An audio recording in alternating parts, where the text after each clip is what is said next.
remember going to, when I was growing up, a place on 55th Street called Laborio's. It was a restaurant that featured flamenco and Latin music and a little combo or a little show. There was always about two or three things going on. I went to see Candido for the first time, and Candido played solo, just bongos.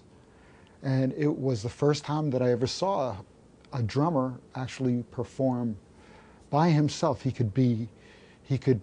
spoke to me, just drums to me, and that was something that I never forgot.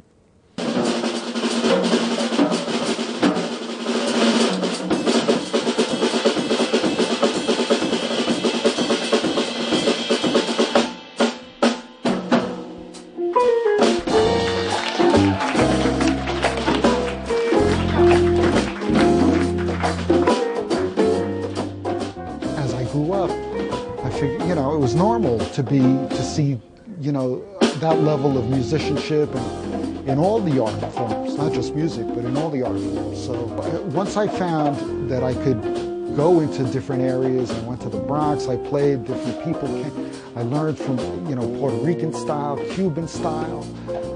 People were coming and, different influences, even in just the learning phase. I had it all in New York, and I was a beginner. It was just a breeding ground of influences.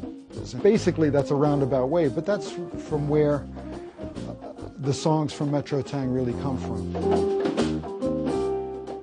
The process in which I wrote the songs really were from the bottom up. I took African rhythms, specific, actually West African rhythms. They have names: Soli, Yankari, Soronet. They have certain names that have, each of these rhythms has a certain character to it. I was able to record some of these rhythms, these African rhythms, and then stand back, and then I started writing from the bottom up, bass lines, really first. And then after the bass lines, some kind of harmonic structure. I would pick something that was comfortable for soloists and for the listener.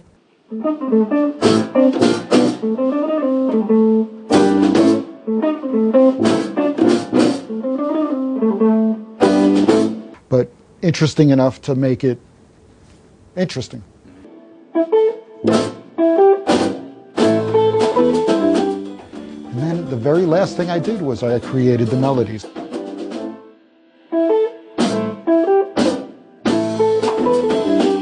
It's hard for me to try to point where it should go. Would I put it under Latin jazz? Would I put it under maybe a whole new label, maybe Caribbean jazz, or there's some African influence. So what would I call it? I don't know. There's a lot of fun, there's grooves, there's, I don't know, it's hard to, it goes back to jazz, and it goes back to the influences. I have a lot of room for soloists, that's why I pick people who really have a certain, other people can do that gig, but they have to have a certain lyrical sense. I look forward to working with this group a few times a week. I already have a whole bunch of material for the next CD and for the next.